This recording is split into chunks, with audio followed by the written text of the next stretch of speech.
Welcome to SP campus, जहां पर आपको मिलती है बैक टू बैक सभी क्लासेस। तो फ्यूचर में एक अच्छी गवर्नमेंट जॉब पाने के लिए आज ही सब्सक्राइब करें एसपी कैंपस सावरिया चैनल को।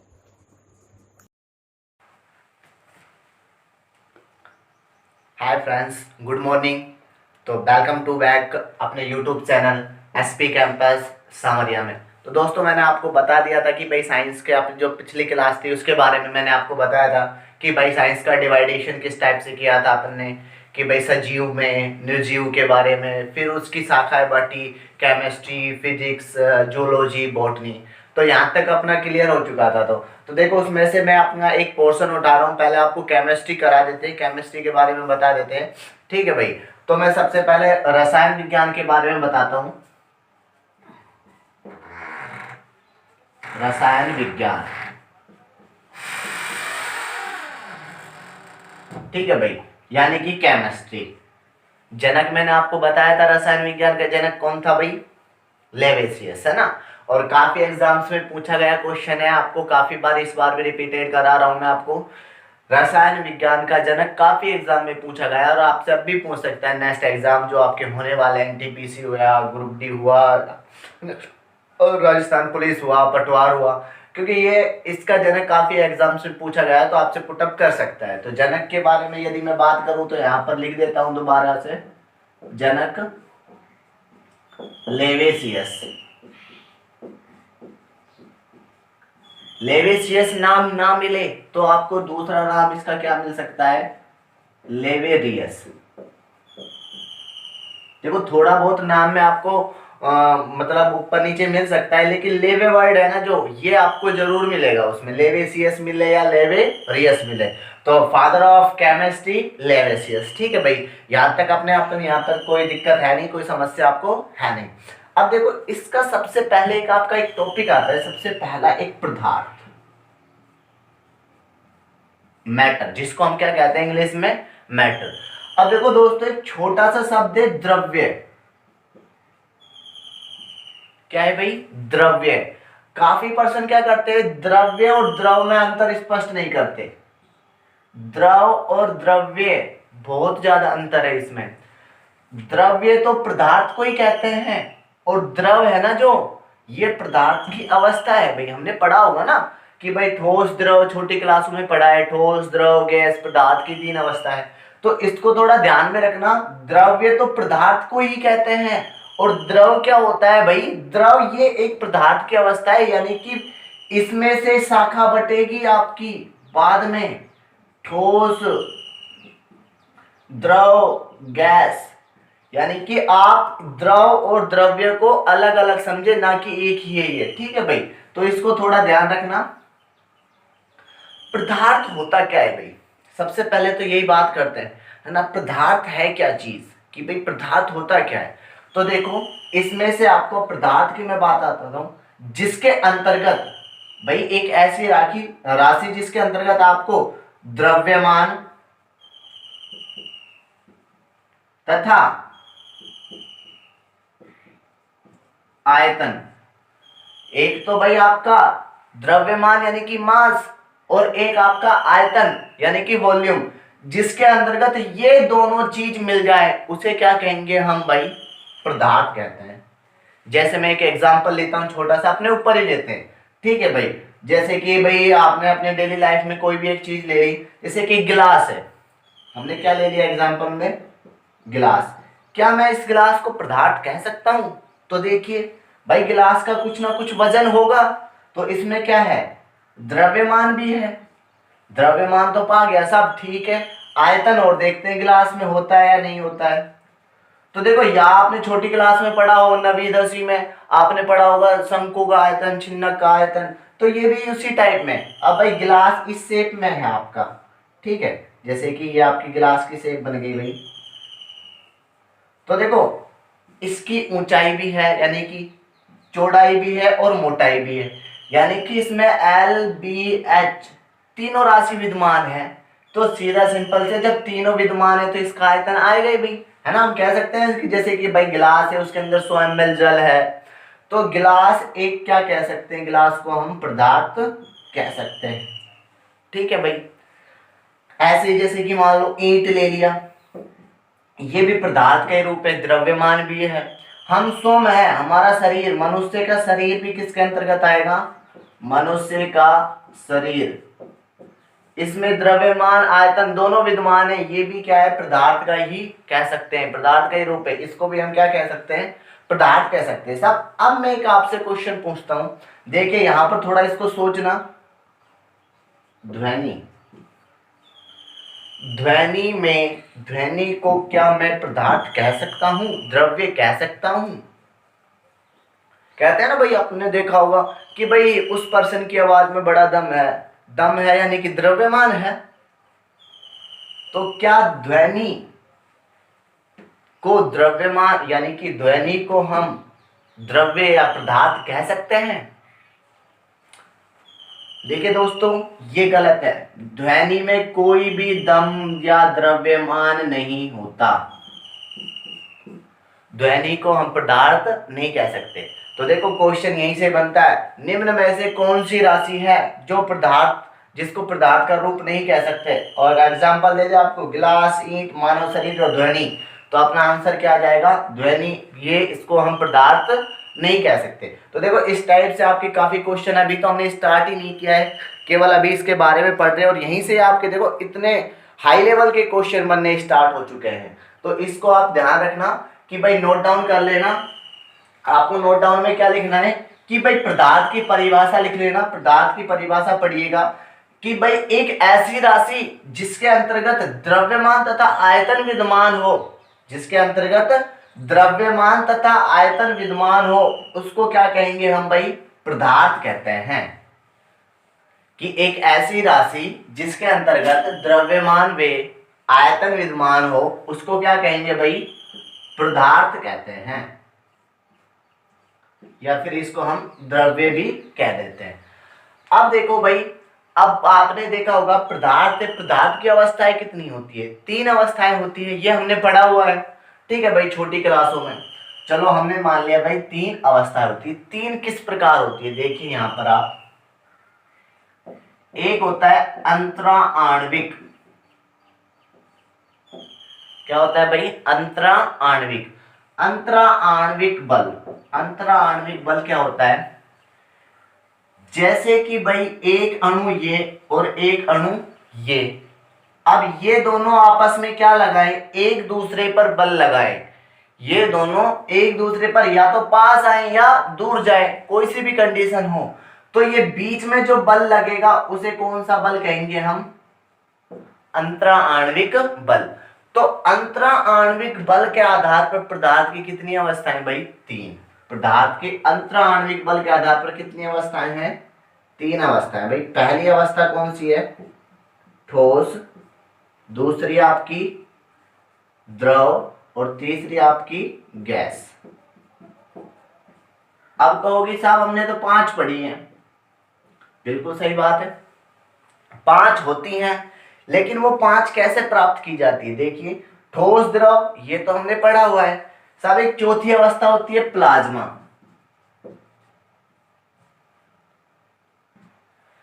आपकी चौथी अवस्था कौन सी हो गई, प्लाज्मा। और एक 5वीं अवस्था होती है बोस, आइंस्टीन या आइंस्टाइन लिख सकते हैं, आइंस्टीन कंडस्टेंट अवस्था, BEC, इसको क्या कह सकते हैं शॉर्ट में, BEC। ये पदार्थ की देखो चौथी अवस्था है, ये तो आपको पता है, पहली है, ये दूसरी है, ये तीसरी है, ये चौथी अवस्था है, और ये 5वीं अवस्था है। ये बाद में प्राप्त की गई थी, ये गैस, जो आपकी गैस, ये तीसरी अवस्था है ना, इससे प्राप्त करी गई है ये दोनों अवस्थाएं। तो देखो ये तो बाद की बातें हैं, इन दोनों को बाद में अलग से पढ़ेंगे, पहले हम इन तीनों को क्लियर करेंगे भाई, ठोस, द्रव और गैस। ठीक है, तो देखो आपने यहां तक पदार्थ की परिभाषा लिख ली है भाई, कि ऐसी राशि जिसके अंतर्गत द्रव्यमान में आपका आयतन विद्यमान हो, उसे क्या कहेंगे हम, आपका पदार्थ कहते हैं भाई। ठीक है, अब देखो उसमें अंदर लिखना, अगली हेडिंग डालनी है आपको, अंतरा आणविक बल। अंतरा आणविक बल में ये डायग्राम नोट डाउन कर लेना, और डायग्राम नोट डाउन करके आपको क्या लिखना है कि दो अणुओं के मध्य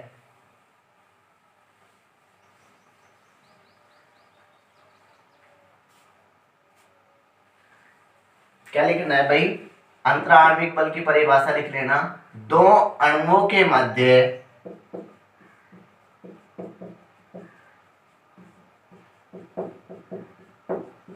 लगने वाले बल को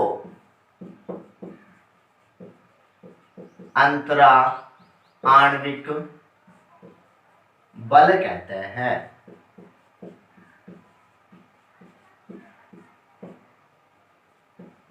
कि दो अणुओं के मध्य लगने वाले बल को क्या कहेंगे हम, अंतरा आणविक बल कहते हैं। अब देखो ये आपको आकर्षण तथा प्रतिकर्षण दोनों में किसी भी प्रकार से होता है। आकर्षण क्या होता है, किसी चीज को पास आना, और प्रतिकर्षण दूर हटना। ठीक है भाई, नेक्स्ट लाइन में लिखना कि अंतरा आणविक बल के आधार पर, अंतरा आणविक बल के आधार पर पदार्थ की, अंतरा आणविक बल के आधार पर पदार्थ की तीन अवस्थाएं होती है। अंतरा आणविक बल के आधार पर तो कितनी है, तीन, और आपसे पूछे पदार्थ की कितनी अवस्थाएं, वैसे कितनी है, 5 अवस्थाएं। ठीक है भाई, अगर वैसे बात करेंगे, बोला अंतरा आणविक बल आ जाता है तो आप क्या करोगे, 3 अवस्थाएं। अगर टोटल पूछे कितनी अवस्थाएं, तो आप पदार्थ की कितनी अवस्थाएं बताओगे, 5 अवस्थाएं। ठीक है, तो पहले हम इन 3 के बारे में डिस्कस कर देते हैं। इसको मैं साफ कर देता हूं, नोट डाउन कर ही लिया होगा आपने।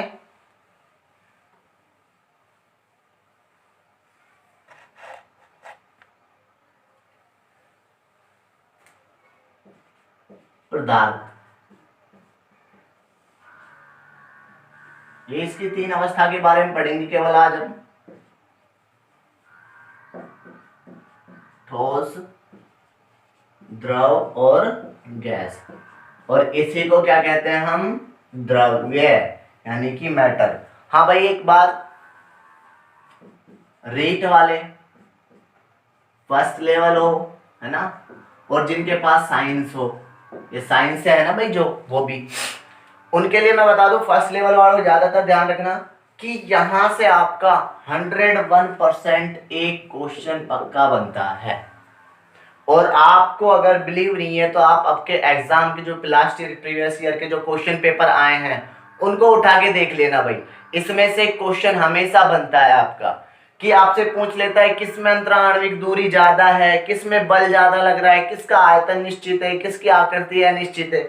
ये सारी बातें हम पढ़ेंगे और बिल्कुल ही आराम से अपने डेली लाइफ में जैसे यूज करते हैं उसी तरीके से पढ़ेंगे। देखिए, ठोस यानी कि सॉलिड, तो ये कैसा होगा, पास पास होगा ना भाई। तो देखो एक इनकी व्यवस्था की बात करते हैं, सबसे पहला पॉइंट इनका व्यवस्था। तो ये कैसे होंगे, बिल्कुल इस प्रकार पास पास होंगे भाई। ये इसके हमने क्या कर दिए, पास पास कर दिए भाई। ठीक है, इसमें थोड़ा सा क्या हो जाएगा, गैप बढ़ जाएगा,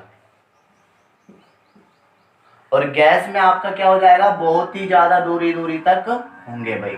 ठीक है, तो इनकी व्यवस्था हो गई। अब आप खुद ही देखिए यहाँ पर, ये तो व्यवस्था सेट कर ली भाई हमने। अब अगली बात करते हैं हम दूरी की। दूसरी बात किसके करते हैं, दूरी कि किन के बीच में दूरी ज्यादा है और किन के बीच में दूरी कम है। यहाँ देखो दूरी, अंतराकाशी स्थल भी कहते हैं। अंतराकाशी स्थल क्या होता है, अंतराकाशी स्थल को समझ लीजिए एक बार।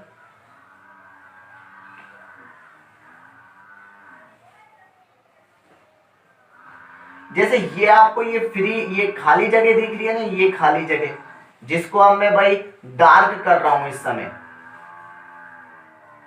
ये पोर्शन जिसको मैंने अभी क्या करा है, डार्क करा है, इस खाली जगह को कहते हैं अंतराकाशी स्थल या रिक्तिकाएं भी बोल देते हैं। ठीक है, तो ये आपका कहलाता है अंतराकाशी स्थल।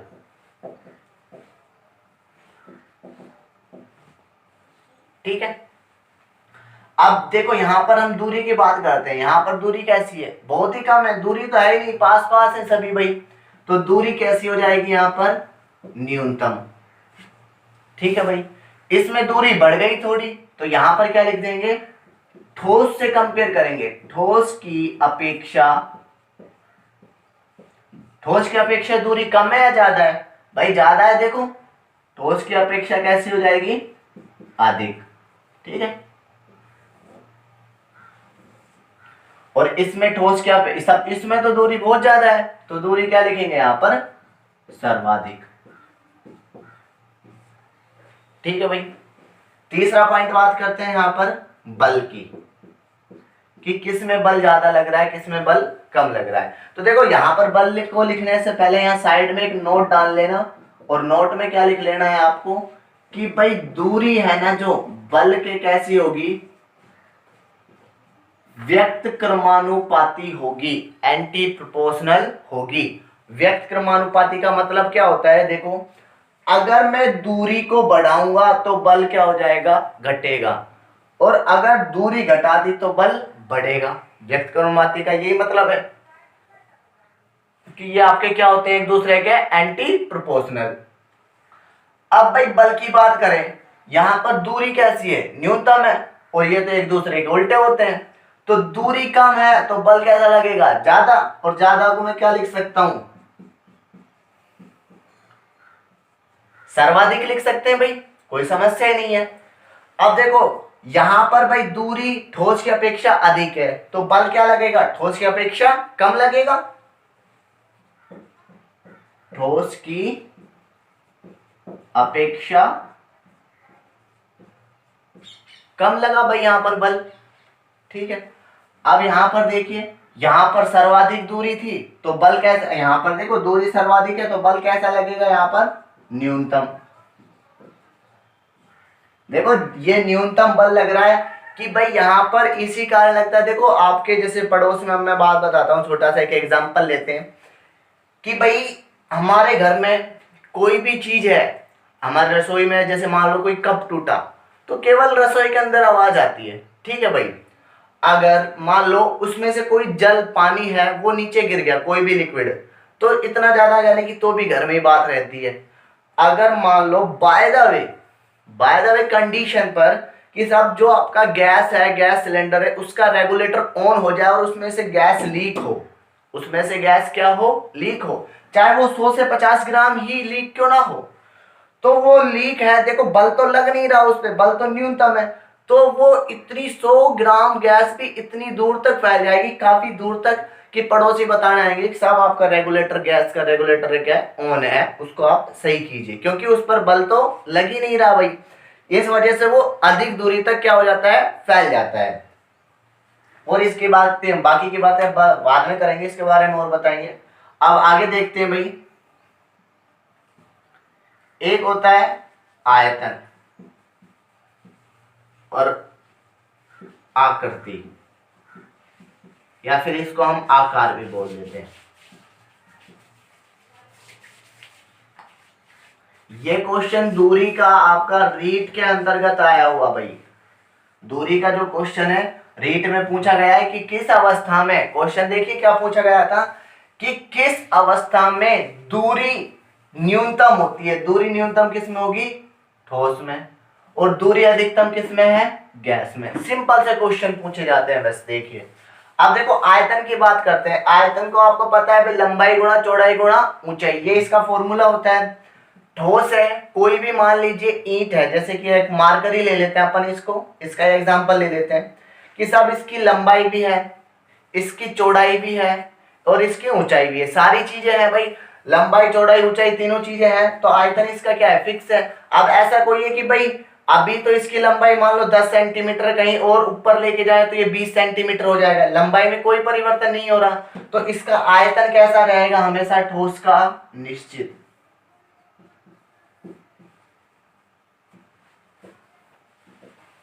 अब इसके बात करते हैं इसके आकार की।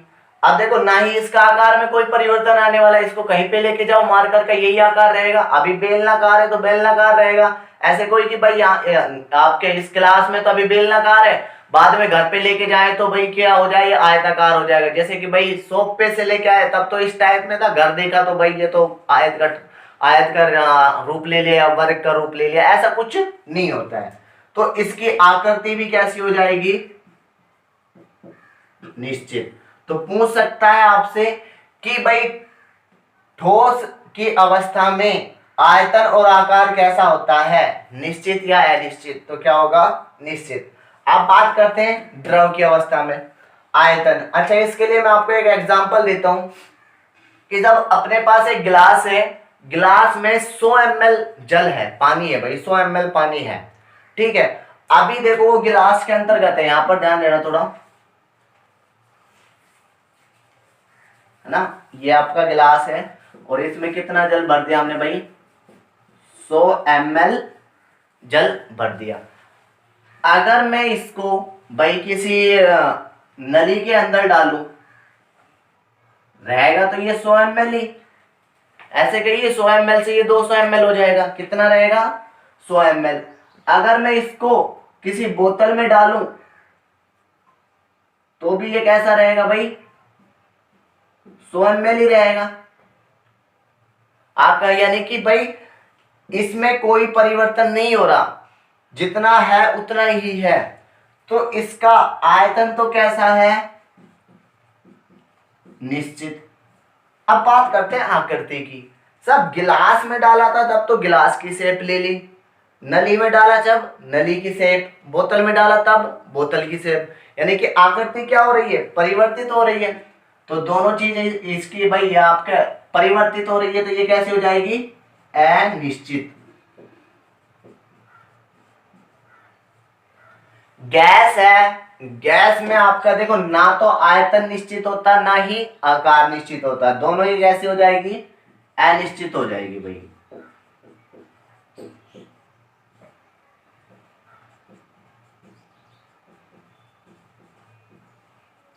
तो देखो ये बातें हैं और अपन बाद में करेंगे यहाँ से आगे, पहले इसको आप नोट डाउन कर लीजिए, चाहे स्क्रीनशॉट वगैरह ये सारी चीज ले सकते हो। साथ में नोट में कहीं ये नोट डाउन में अलग जरूर लिखना कि दूरी एंटी प्रोपोर्शनल टू आपके बल के, यानी कि भाई डिस्टेंस है एंटी प्रोपोर्शनल टू फोर्स, ठीक है।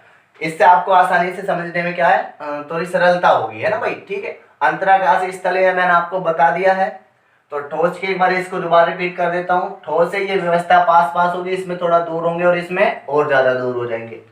दूरी है ही नहीं, न्यूनतम है, इसमें थोड़ी दूरी बढ़ गई तो ठोस से अपेक्षा अधिक और इसमें बहुत ही ज्यादा है। दूरी किसके उल्टी है, बल के। तो हमने तो क्या करा है, ज्यादा है तो कम है तो ज्यादा, अधिक है तो कम, ज्यादा है तो कम, उल्टा करा है बस केवल, है ना भाई। आयतन और आकार का ये मैंने अभी आपको बता ही दिया है, ठीक है। इसका आप स्क्रीनशॉट ले लीजिए।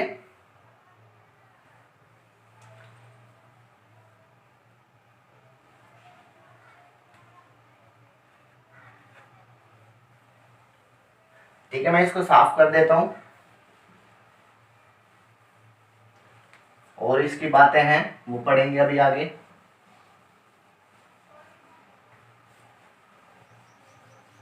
यहां तक अगर किसी को कोई प्रॉब्लम हो तो कमेंट बॉक्स में कमेंट कर सकते हो आप।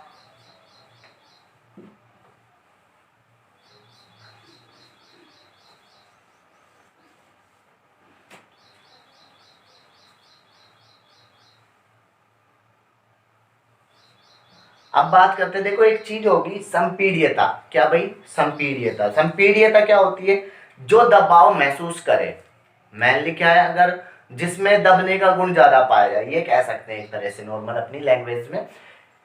मैं आपको तीन चीजें देता हूं भाई, एक दिया एक लोहे का टुकड़ा, एक कोई पानी की बोतल और एक देता हूं मैं बलून, गैस से भरा हुआ बलून। और मैं आपसे कहूं कि इसमें से आकृति चेंज करनी है तो किसकी आकृति आप आसानी पूर्वक चेंज करोगे, आसानी, जिसमें बहुत ही कम बल लगाना पड़े। भाई गैस के गुब्बारे को, गुब्बारा है जो बलून है, उसको हल्का से दबाएंगे आकृति बदल जाएगी। बोतल की भी भाई ठीक है बदल जाएगी, थोड़ा बल ज्यादा लगाना पड़ेगा। लेकिन लोहे का टुकड़ा है उसमें सबसे ज्यादा बल लगाना पड़ेगा। तो देखो लोहा होता है जो ठोस होता है वो असंपीड्य होता है। कैसा होता है,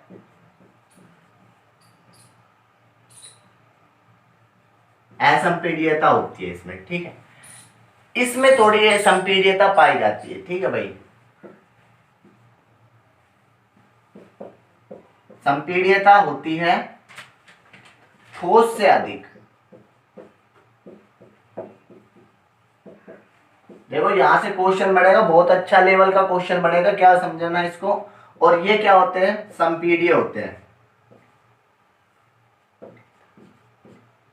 इसमें संपीड्यता सबसे ज्यादा पाई जाती है। ठीक है, अच्छा अब इसके तो कण पास पास होते हैं, इसमें कण थोड़ा दूर होते हैं, और इसमें कण आपके सबसे ज्यादा दूर होते हैं। ठीक है भाई, अब देखो एक क्वेश्चन है, पहले उसको अपन कर लेते हैं, बाकी की क्लास फिर हम नेक्स्ट डे करेंगे, और यहां तक आपका ठोस द्रव का क्लियर भी हो जाता है। अब आपसे एक क्वेश्चन पूछता हूं मैं साहब कि भाई स्पंज बोल है वो ठोस है, द्रव है या गैस है? ठोस है, द्रव है या गैस है? तो हम क्या कहेंगे, अधिकतर भाई ठोस है। बिल्कुल सही बात है, स्पंज बोल है वो आपकी ठोस है। लेकिन एक बात देखिए, ये मान लिया हमने क्या है, ठोस है। सब ठोस है, ठोस है तो ये कैसी होनी चाहिए, असंपीड्य होनी चाहिए, यानी कि इसमें संपीड्यता का गुण नहीं पाया जाना चाहिए। लेकिन इसमें संपीड्यता होती है, आसानी से दबा सकते हो भाई स्पंज बोल को, जिसमें छिद्र होते हैं। आप देख सकते हो आपके आस पड़ोस में, जैसे कि कोई भी आपका शॉप वगैरह उसमें मिल सकती है आपको ये, तो उसको दबाएंगे तो आसानी से वो दब जाती है, क्योंकि उसमें संपीड्यता पाई जाती है, संपीड्यता का गुण। और एग्जांपल लेता हूं, अगर इस पर आपको इससे समझ नहीं आता है, रबड़, जो हम रबर यूज में लेते हैं आपके डेली लाइफ में, रबर क्या है, ठोस है, द्रव है या गैस है? भाई सीधा सिंपल सा है, ठोस है साहब, द्रव तो हो ही नहीं सकता, है ना। अब ठीक है भाई, ठोस है तो फिर ये असंपीड्य होना चाहिए, लेकिन ये रबर तो कैसा है, संपीड्यता है। इसमें तो सब हल्का सा खींचते हैं तो इसमें क्या आ जाता है, खिंचाव आ जाता है। तो ये क्वेश्चन आपके इंपोर्टेंट है, पूछ लेता है निम्न में से ठोस होते हुए भी संपीड्यता का गुण किसमें है? ऑप्शन में मिल जाए, स्पंज बोल मिल जाए, रबड़ मिल जाए, कुछ ऐसे आपको एग्जांपल मिल सकते हैं। तो इस चीज को भी ध्यान रखना कि कुछ ऐसी वस्तु होती हैं ठोसों के अंदर, तो क्या होता है भाई आपका असंपीड्य होने चाहिए। जैसे कि लोह का टुकड़ा है, मैं आपसे कहूं कि खींच लो, नहीं खींचेगा, उसमें असंपीड्यता का गुण है। लेकिन रबड़ का टुकड़ा दूं, आसानी से खींच सकते हो। साहब ये क्यों नहीं है, क्योंकि इसमें संपीड्यता का गुण है, और उसमें क्या है आपका, असंपीड्यता। और ये मैन बात है सब केमिस्ट्री के अंदर, मैन है, बिल्कुल इंपॉर्टेंट है, कि जो अपवाद हैं, जो नियम की पालना नहीं करते, वे पूछे जाते हैं अधिकतर। ठीक है भाई, तो यहां तक आपने पढ़ लिया है, बाकी का अपन नेक्स्ट डे करेंगे। अब आपने डिवाइड करा है केवल ठोस, द्रव और गैस के बारे में। एग्जांपल आप इसके ले सकते हो, अगर एग्जांपल लेना चाहो तो, जैसे कि भाई लकड़ी हुआ, है ना, पत्थर हुआ, ईंट हुआ, है ना, रबड़ भी इसके अंतर्गत आ जाएगा, जल हुआ, है ना, जो भी हुआ, गैस CO2, O2, ये सारी गैस के अंतर्गत आ जाएंगी। जो मैंने आपको बातें बताई हैं, ये सारी बातें पूछी जाती है, और इसको थोड़ा ज्यादा ध्यान रखना भाई, ये बातें आपने काफी बार एग्जाम में पूछी जाती है। प्लाज्मा और बोस आइंस्टाइन कल पढ़ेंगे, डीपली पढ़ाऊंगा, अच्छे तरह से बताऊंगा कि भाई कैसा अवस्था प्राप्त करी, किस किस ने करी, किसको उसमें नोबेल पुरस्कार मिला, कब मिला, किस देश के मिला, किस देश में मिला। तो यहाँ तक के लिए आज अपन ने इतना ही करेंगे कि भाई ठोस, द्रव और गैस के, बाकी का अपन नेक्स्ट डे पढ़ेंगे, नेक्स्ट क्लास में। ठीक है, अच्छे से पढ़ना बाकी का। ठीक है भाई, अगले दिन करेंगे। Thank you.